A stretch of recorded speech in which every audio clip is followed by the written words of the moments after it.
ব্যথা লাগছে, ছাড়ুন প্লিজ। চুপ, একদম চুপ। তুই আমার বিয়ে করা বউ, এখন বাসর করব। ভাইয়া প্লিজ ছাড়ুন, আমাকে ব্যথা পাচ্ছি। কিন্তু সিয়াম ভাইয়া আমার কোনো কথা শুনলেন না, আমার উপর ঝাঁপিয়ে পড়ে নিজের চাহিদা পূরণ করে তবেই ছাড়লেন। তখন আমার পাশে শুয়ে তিনি আমাকে জড়িয়ে ধরে বললেন, এবার তো আমাকে মেনে নিতে তোমার কোনো আপত্তি নেই? ভাইয়া কি করছেন, ছাড়ুন আমাকে। এইভাবে আমাকে বেঁধে রেখে বিয়ে করার মানে কি? আমি তোকে ভালোবাসি। তোর পরিবারের লোকজন আমার থেকে লুকিয়ে তোর বিয়ে দিতে চাইছিল, তাই না? কত বড় সাহস তাদের। এখন দেখব কিভাবে আমার হাত থেকে তোকে বাঁচাতে পারে। দেখুন ভাইয়া, আমার পরিবারের লোকজন এই কাজ করার জন্য বাধ্য হয়েছিল। আপনার বাবা বারবার হুমকি দিচ্ছিল আপনার থেকে আমাকে দূরে সরিয়ে দেওয়ার, কিন্তু আপনি সেটা কিছুতেই মেনে নিচ্ছিলেন না। তাই তারা বাধ্য হয়ে আমাকে লুকিয়ে বিয়ে দেওয়ার জন্য। তোমা, আমি এসব কথা শুনতে চাই না। আমি শুধু শুনতে চাই তুই আমাকে ভালোবাসিস কি না।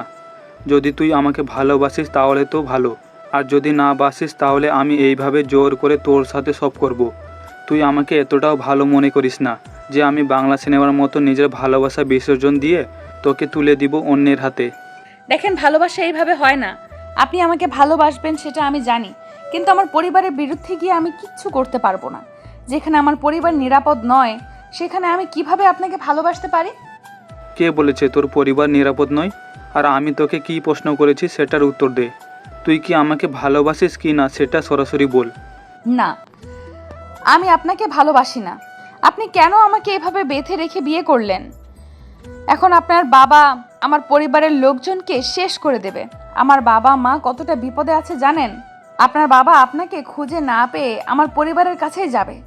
সেটার প্রয়োজন হবে না, কারণ আমি এখনই তোকে নিয়ে আমার বাসায় যাব। যদি তোকে মেনে নিতে তাদের আপত্তি হয় তাহলে তোকে নিয়ে আমি বাড়ি থেকে বেরিয়ে আসব। ওই বাড়িতে আমি থাকবো না। দেখুন, আপনি একজন পুলিশ অফিসার, আপনার উচিত ছিল আমাকে এইসব বিপদ থেকে রক্ষা করা, কিন্তু আপনি নিজেই এরকম একটা অন্যায় করলেন। জানেন না একটা মেয়েকে তুলে এনে জোর করে বিয়ে করাটা অপরাধ? হ্যাঁ অপরাধ, যদি মেয়েটা নিজের ইচ্ছায় বিয়ে করতো। কিন্তু মেয়েটা নিজের ইচ্ছায় বিয়ে করছে না, বরং তার পরিবার তাকে জোর করে বিয়ে দিচ্ছে। মেয়েটা অনিচ্ছা সত্ত্বেও সেখান থেকে একটা মেয়েকে তুলে এনে তার ভালোবাসা মানুষের কাছে পৌঁছে দেওয়াটা যদি অপরাধ হয়, তাহলে হ্যাঁ আমি অপরাধ করেছি, এবং এই অপরাধ আমি একবার না হাজারবার করব। কে বলেছে আমি আপনাকে ভালোবাসি?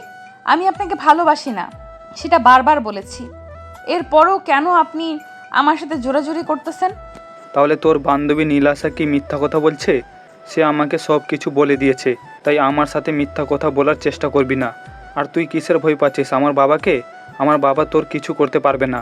আমি তোকে দরকার হয়ে বাড়ি থেকে দূরে কোথাও নিয়ে যাব। আমি নিজে এস্টাবলিশ একটা ছেলে, আমার কোনো প্রয়োজন নেই বাবার সাহায্যের। হয়তো তোকে কোটি টাকার বাড়িতে রাখতে পারবো না, কিন্তু সাধারণ জীবনযাপন করানোর মতো সামর্থ্য আমার কাছে আছে। দেখুন, আমি সেটার জন্য কোনোদিনও চিন্তা করি না, কারণ আমি সাধারণ জীবনযাপন করতেই অভ্যস্ত। কিন্তু আপনার বাবা তো এটা মেনে নিবে না, আমার পরিবারের উপর আক্রমণ করবে। আমার পরিবারে যদি কিছু একটা হয়ে যায় তাহলে আমি আপনাকে কোনোদিন ক্ষমা করব না, এটা মনে রাখবেন। সিয়াম ভাইয়া আমার কোনো কথা শুনলেন না। উনি অনেক দিন থেকে আমাকে পছন্দ করেন। আমাদের বাসার পাশেই ওনার বাসা। ওনার বাবা একজন দেশের নামকরা ব্যবসায়ী। প্রথমে উনি ওনার বাবাকে বলেছিলেন বিয়ের কথা, কিন্তু ওনার বাবা কিছুতেই রাজি হননি। আমার মতো মধ্যবিত্ত পরিবারের মেয়ের সাথে ওনার ছেলের বিয়ে দিতে রাজি হচ্ছিলেন না। এরপর যখন উনি পরিবারকে জোর করতে শুরু করেন, তখন ওনার বাবা লুকিয়ে এসে আমার পরিবারকে হুমকি দিতে শুরু করে। যদি আমরা ওনার সাথে কোনো সম্পর্ক করার চেষ্টা করি তাহলে আমার বাবা মাকে মেরে ফেলবে।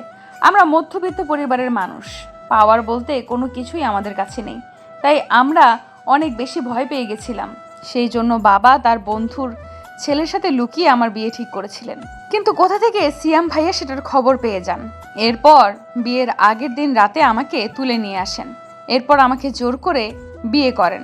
এখন আমি একটা বাসার মধ্যে আছি, জানি না এটা কার বাসা। সিয়াম ভাইয়া একটু পর এসে আমাকে নিয়ে যেতে শুরু করলেন গাড়িতে করে। ওদিকে আমার একটাই চিন্তা, আমার বাবা মা সুস্থ আছেন তো। কিন্তু অবাক করার মতো হলেও উনি আমাকে নিয়ে প্রথমে আমার বাসায় নিয়ে গেলেন। পুরো 2টা দিন ওনার সাথে ছিলাম একটা বাড়িতে। বিয়ের আসরে বাবা মাকে হয়তো অনেক অপমানিত হতে হয়েছে, কিন্তু বাসায় যাওয়ার পর জানতে পারলাম বিয়ের দিন বর আসেনি। তার মানে কি সিয়াম ভাইয়া আগে থেকেই বরপক্ষকে সবকিছু জানিয়ে দিয়েছিল? আমি এটাই চিন্তা করছিলাম। বাবা মা আমাকে দেখে জড়িয়ে ধরলেন, সিয়াম ভাইয়া আমার বাবার সামনে গিয়ে বললেন, আঙ্কেল, আপনাকে কোনো চিন্তা করতে হবে না। আমি যখন ওকে বিয়ে করেছি তাহলে ওর দায়িত্ব এখন থেকে আমার। আর একটা কথা মাথায় রাখবেন, আমি আমার বাবার উপর নির্ভর করে চলি না। আমি নিজের উপার্জন করি, তাই আমার বউকে খাওয়ানো এবং রাখার সামর্থ্য আমার কাছে আছে। দেখো বাবা, আমরা ভালোবাসাকে যথেষ্ট সম্মান করি, কিন্তু তোমার বাবাকে তো তুমি ভালো করেই চিনো। আমাদের যদি কোনো ক্ষতি করে দেওয়ার চেষ্টা করে, আর তুমি আমার মেয়ের জন্য এত বিশাল সম্পত্তি সব কিছু ছেড়ে চলে আসবে, এটা দেখতে কেমন জানি খারাপ দেখায়। দেখুন আঙ্কেল, আমি কোনোদিনও আমার বাবার বিলাসীহীন জীবনযাপনে স্বচ্ছন্দ বোধ করতাম না। আমি ছোট থেকেই স্বপ্ন দেখেছি নিজের উপার্জন করব, নিজের পায়ে দাঁড়াবো, সাধারণ মানুষের পাশে থাকবো। সেই জন্য তো বাবার অফিসে জয়েন না হয়ে আমি পুলিশে চাকরি নিয়েছি। বাবা মা আর কিছু বলতে পারলেন না। সিয়াম ভাইয়া তাদেরকে এমনভাবে বোঝালো যেন তারা নতুন করে আমাদের সম্পর্কটা জানতে শুরু করে দিয়েছে। সিয়াম ভাইয়াকে তারা আপ্যায়ন করতে শুরু করলেন। ওদিকে আমার অনেক বেশি ভয় করছিল ওনার বাবাকে নিয়ে। মা আমাদের জন্য খাবারের ব্যবস্থা করলেন। তখন সন্ধ্যা হয়ে গিয়েছিল। হঠাৎ করে বাড়ির বাইরে কয়েকটা গাড়ি এসে থামলো। গাড়ির আওয়াজ শুনেই বুঝতে পারলাম সিয়াম ভাইয়ার বাবা এসেছেন, কারণ ওনার গাড়ি আমি আগেও দেখেছি। উনি তাড়াহুড়ো করে বাসার ভেতরে ঢুকলেন। এরপর এগিয়ে আসতে যাবেন, তখন সিয়াম ভাইয়া সামনে চলে গেলেন। এরপর বললেন, বাবা, তুমি কোথায় যাচ্ছ? তুমি আমার সাথে কথা বলো। তোমাকে একটা ইনফরমেশন দিতে ভুলে গেছি। আমি তোমাকে বিয়ে করেছি 2 দিন আগে। এখন সে আমার স্ত্রী, তাই তুমি তাকে কিছু কথা বলার আগে ভেবেচিন্তে বলবে। সিয়াম, তোমার কি মাথা নষ্ট হয়ে গেছে? তুমি কি বলছো বুঝতে পারছো? এই মেয়েটাকে বিয়ে করেছো মানে? এরকম মিডল ক্লাস ফ্যামিলিতে বিয়ে করার সাহস তোমার কি করে হলো? আমি কিভাবে আমার কলিগদের সামনে মুখ দেখাবো? বাবা, তুমি তোমার এইসব সম্মান অহংকার নিয়ে পড়ে থাকো। যদি আমাদের মেনে না নেও তাহলে আমি আমার স্ত্রীকে নিয়ে অন্য জায়গায় থাকবো। আমি আমার সুখের কথা চিন্তা করেছি। তুমি একটাবারও চিন্তা করে দেখলে না আমি কোথায় সুখে থাকবো? তুমি শুধু তোমার সম্মান আর অহংকার নিয়ে থাকলে। জীবনের সম্মান আর অহংকার দিয়ে কি হবে যদি সুখে থাকতে না পারি? এসব শুধু সিনেমার গল্পতে মানায় বাবা। বাস্তবে আমাদেরকে সামাজিকতা মেনে চলতে হয়। বাস্তবে অনেক জিনিস আমাদেরকে না পেয়েও কাটাতে হয়। কিন্তু তুমি যেটা করেছো অনেক বড় ভুল কাজ করেছো। দেখো বাবা, আমি যেটা করেছি অনেক ভেবেচিন্তে করেছি, তাই তোমাকে শেষবারের মতো বলছি, যদি তুমি আমাকে চাও তাহলে আমার স্ত্রীকে সসম্মানে মেনে নিতে হবে। আর যদি না চাও তাহলে আমাকেও বাসা থেকে বের করে দিতে হবে। সিয়াম, তুমি এই সামান্য মেয়েটার কারণে তোমার বাবার সাথে এরকম করছো? বাবা, এই মেয়েটা সামান্য কোনো মেয়ে নয়। এই মেয়েটা আমার স্ত্রী। তুমি ভুলে যাচ্ছ বারবার আমি ওকে বিয়ে করেছি। আমি বুঝতে পারছি তুমি আমাদেরকে মেনে নেবে না, তাই প্লিজ তুমি এখান থেকে চলে যাও।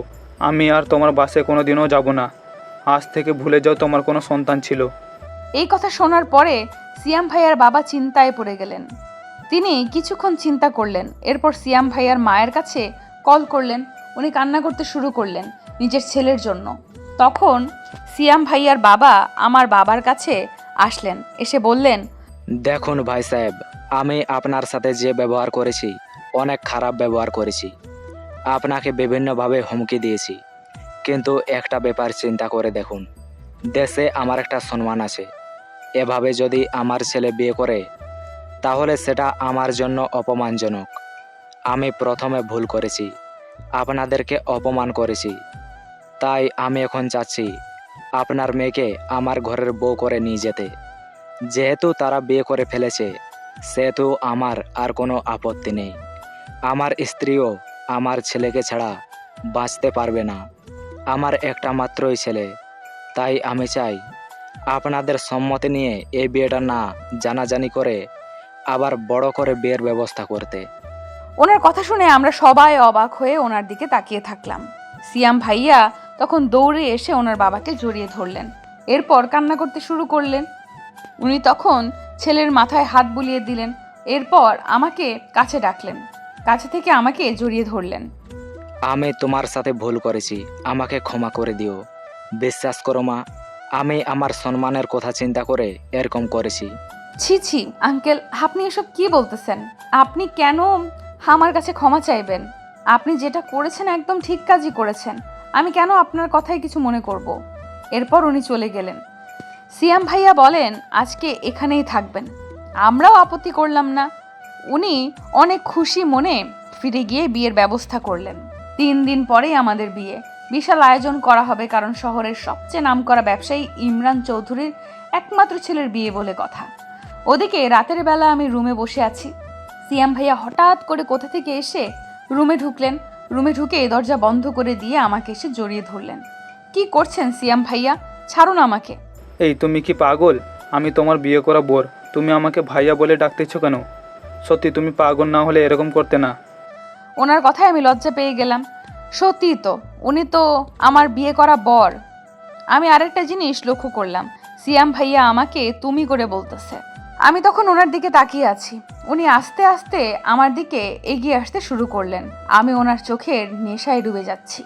এমনিতেই উনি অনেক মায়াবী। আমি তাকিয়ে আছি ওনার চোখের দিকে। উনি তখন ওনার ঠোঁট দিয়ে আমার ঠোঁট চেপে ধরলেন।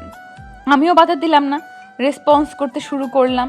তখন তিনি আমার কানে কানে বললেন, আমরা তো বিয়েটা করে নিয়েছি, তখন তো বাসর করেছিলাম জোর করে।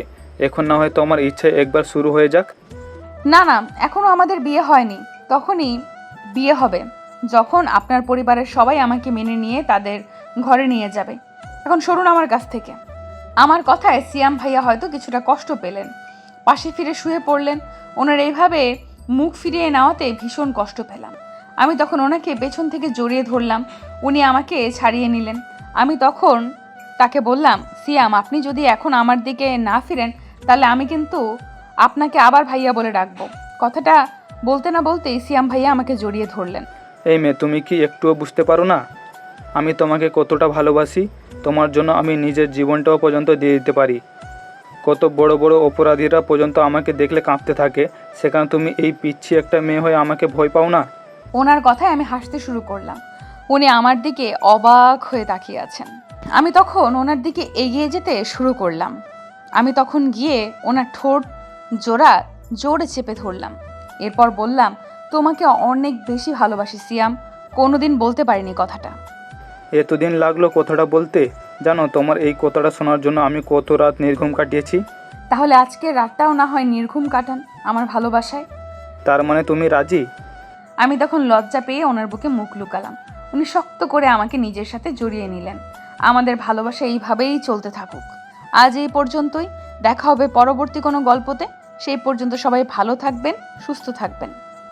নিত্য নতুন রোমান্টিক ভালোবাসার গল্প শুনতে চাইলে আব্দুল লাভ স্টোরি ইউটিউব চ্যানেলটি সাবস্ক্রাইব করে নোটিফিকেশন অন করে আমাদের পাশেই থাকুন।